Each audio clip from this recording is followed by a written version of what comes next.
знам защо, но винаги съм искал да имам 5 деца. Колко имате сега? 4. Каква хубава случайност. Урежда ви се въпроса. Кандидатствам съвсем основателно за ваш син.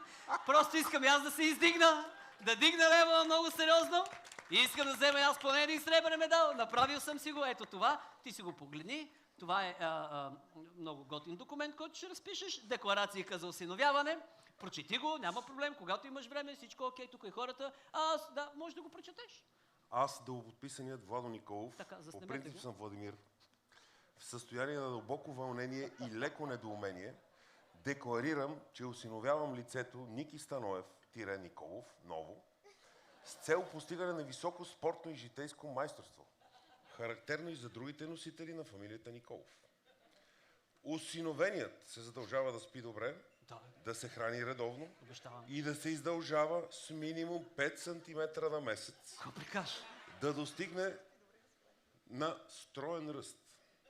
Същият се задължава и да прави комедия, но не с топката. Да се подпиша. Ей!